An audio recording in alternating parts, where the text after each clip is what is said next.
ರಕ್ಷಕ ಜಗದ್ವಡಿಯ ನಮ್ಮ ನಿಮ್ಮೆಲ್ಲರ ಕುಲದೈವ ದಯಾಮಯಿ ದಯಾಸಿಂಧು ಕರುಣಾಸಿಂಧು ಕರುಣಾಮೂರ್ತಿ ದಯಾಮೂರ್ತಿ ಶ್ರೀ ನೀಲಕಂಠೇಶ್ವರ ಪರಮಾತ್ಮನ ಕೃಪೆ ಆಶೀರ್ವಾದ ಅನುಗ್ರಹ ನಮಗೆ ಆಗಬೇಕು. ನಾವು ಜೀವನದಲ್ಲಿ ಮುಕ್ತರಾಗಬೇಕು.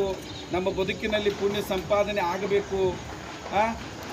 ನಮ್ಮ ಬದುಕು ಪಾವನ ಆಗಬೇಕಪ್ಪ ಅಂತಂದ್ರೆ ಮುಖ್ಯವಾಗಿ ಒಂದು ಮಹತ್ತರವಾದ ಮಾರ್ಗದ ಏನಪ್ಪ ಅಂತಂದ್ರೆ ಸದ್ಗುರು ಶಾಂತ ಶಿವೆಗಳಾಗಿರ್ತಕ್ಕಂಥ ಅನುಷ್ಠಾನ ಮೂರ್ತಿಗಳು ಮಲ್ಲಿಕಾರ್ಜುನ ಶಂಕರಾನಂದ ಅಪ್ಪಾಜಿಗಳ ಹಾಕಿಕೊಟ್ಟ ಮಾರ್ಗದಾಗ ಅವರ ತತ್ವ ಬೋಧನೆಗಳನ್ನು ತತ್ವ ಸಿದ್ಧಾಂತಗಳನ್ನು ನಾವು ಪಾಲಿಸಿದಾಗ ನಮಗೇನಾಗ್ತದಪ್ಪ ಅಂತಂದ್ರೆ ನೀಲಕಂಠೇಶ್ವರ ಪರಮಾತ್ಮನ ಕೃಪೆ ಅನುಗ್ರಹ ಕಾರುಣ್ಯ ನಮಗೆ ಸಿಗ್ತದೆ.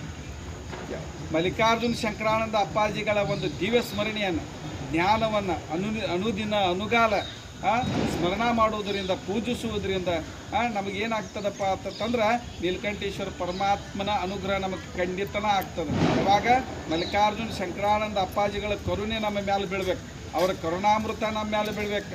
ಅಂದಾಗ ನಮಗೇನಪ್ಪ ಅಂತಂದ್ರೆ ನಮ್ಮ ಬದುಕು ಪಾವನ ಆಗ್ತದೆ ಮತ್ತು ನಾವು ಜೀವನ ಮುಕ್ತರಾಗ್ತೀವಿ ಅನ್ನುವಂಥ ಮಾತನ್ನು ಈ ಸಂದರ್ಭದಲ್ಲಿ ನಾನು ಹೇಳಲಿಕ್ಕೆ ಇಷ್ಟಪಡ್ತೇನೆ. ಅತಿ ಮುಖ್ಯ